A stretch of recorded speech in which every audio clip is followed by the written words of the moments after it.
നൂതന സാങ്കേതിക സംവിധാനങ്ങളുടെ സുസ്ഥിര ഭാവി ഉറപ്പാക്കുന്നതിനായി എഫത്ത് യൂണിവേഴ്സിറ്റിയുടെ നേതൃത്വത്തിൽ ജിദ്ദയിൽ സെമിനാർ സംഘടിപ്പിച്ചു.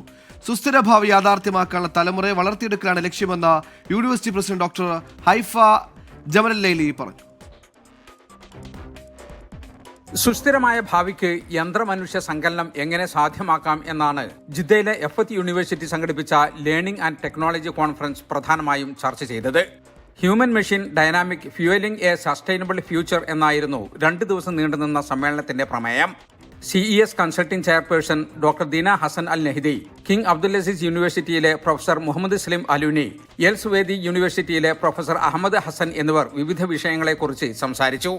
പഠനത്തെയും നൂതനമായ സാങ്കേതിക സംവിധാനങ്ങളെയും സമന്വയിപ്പിച്ച് സുസ്ഥിര ഭാവി യാഥാർത്ഥ്യമാക്കാനുള്ള തലമുറയെ വളർത്തിയെടുക്കലാണ് തങ്ങളുടെ ലക്ഷ്യമെന്ന് എഫത്ത് യൂണിവേഴ്സിറ്റി പ്രസിഡന്റ് ഡോക്ടർ ഹൈഫ ജമലല്ലൈലി 24-നോട് പറഞ്ഞു.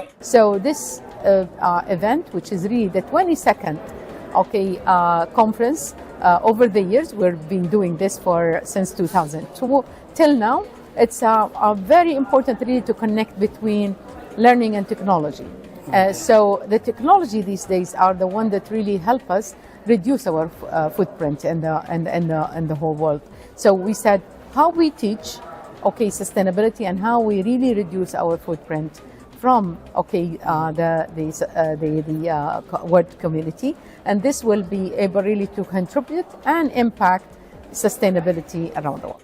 ലോകമെമ്പാടുമുള്ള 330 എഴുത്തുകാരും ഗവേഷകരും അവതരിപ്പിച്ച 117 പ്രബന്ധങ്ങളിൽ 70 പ്രബന്ധങ്ങൾ സർവകലാശാല അവലോകനം ചെയ്യുകയും അംഗീകരിക്കുകയും ചെയ്തതായി ഡോക്ടർ ഹൈഫ പറഞ്ഞു.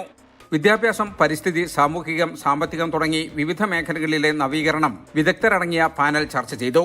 കാലാവസ്ഥാ വ്യതിയാനം, വിഭവശോഷണം, സാമൂഹിക അസമത്വം തുടങ്ങിയവയ്ക്കുള്ള സാങ്കേതിക പരിഹാരങ്ങളും സമ്മേളനത്തിൽ ചർച്ചയായി. ട്രസ്റ്റീസ് ബോർഡ് വൈസ് ചെയർപേഴ്സണും എഫത്ത് സർവകലാശാലയുടെ ജനറൽ സൂപ്പർവൈസറുമായ ലുൽവ അൽ ഫൈസൽ രാജകുമാരിയുടെ രക്ഷാകർതൃത്വത്തിലാണ് സമ്മേളനം നടന്നത്. കോളേജ് ഡീൻ ഡോക്ടർ അഖീല പ്രാരംഭ പ്രസംഗം നടത്തി. പ്രമേയത്തോടനുബന്ധിച്ച് വിവിധ ഇന്റർനാഷണൽ സ്കൂളുകൾ ഒരുക്കിയ എക്സിബിഷനിൽ ഇന്റർനാഷണൽ ഇന്ത്യൻ സ്കൂൾ മികവ് പുലർത്തുകയും സമ്മാനം നേടുകയും ചെയ്തു. ജലീൽ കണ്ടമംഗലം, 24 ജിദ്ദ.